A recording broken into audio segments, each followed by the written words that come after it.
Hi, my name is Heather Hartley, and I will be doing this presentation over culture change. I was really intrigued by this topic because McLean states that the interventions in Chapter 10 are designed to bring the improvement to the organization's culture, and the overall concept of organization development is about culture change. I really like this quote by Walker and Saul, and I thought it would really encompass the effects culture has on an organization.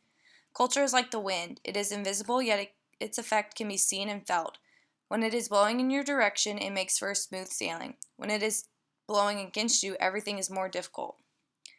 With the constant change within the business realm, companies need to adapt their culture to ensure that it can be a sustainable business. When thinking about changing a company's culture, McLean suggests looking at Shine's cultural iceberg. The deep culture that encompasses the values, attitudes, beliefs, etc., is too difficult to change directly, so when changing the culture, it is better to focus on behaviors that are most easily influenced. There are 9 tips for having a successful culture change. First, define desired values and behaviors and describe them. Number 2, align the culture with the strategy and purpose, like the mission, vision, and values. 3, connect culture and accountability, because having responsibilities helps avoid disasters.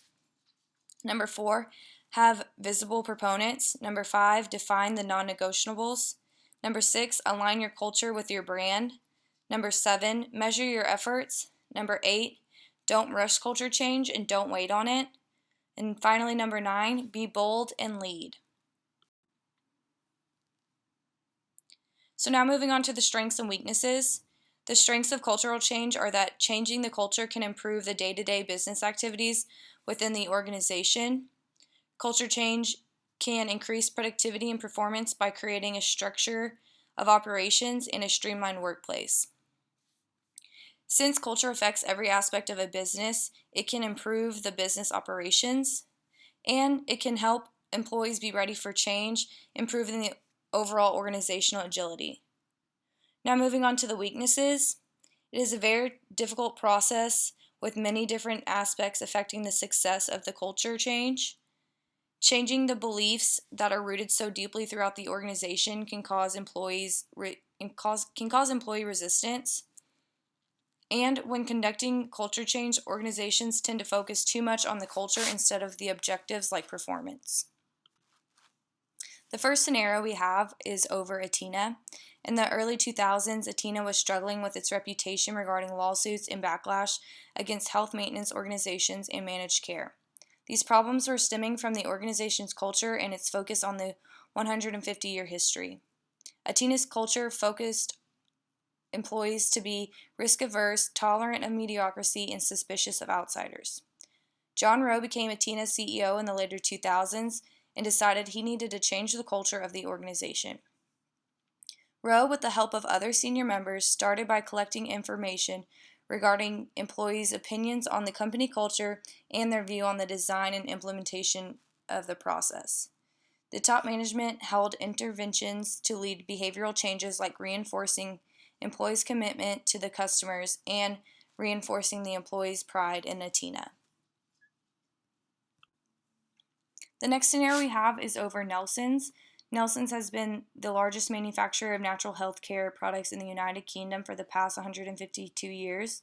This organization had a plan to reach $100 million in revenues by 2016 and had to change the culture in order to achieve this goal. This culture change started with the senior managers from being the traditional English firm to leading an international enterprise. To do this, Nelson's hired Exemplas to help tailor the situation to the organization's needs and wants. First, Exemplas had 15 leaders go through a training over a 6-month period. The training covered topics like decision-making, objectives, team dynamics, conflict management, and change in time management. It also provided skills to managers on how to deliver change and get the most out of people. The program also split the leaders into subgroups that address the business challenges that come along with growth, like flex work hours, high demand, performance merit, and employee encouragement. With the help of Exemplas, Nelson was able to change the company culture to handle the expansion of the organization and meet the 2016 goal.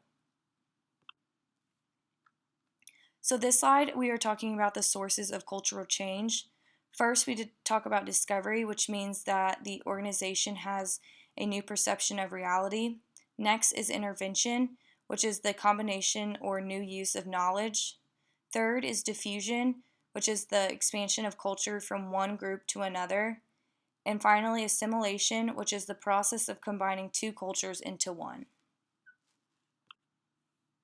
This is the end of the presentation over culture change. I hope you have enjoyed this presentation and learned about this intervention.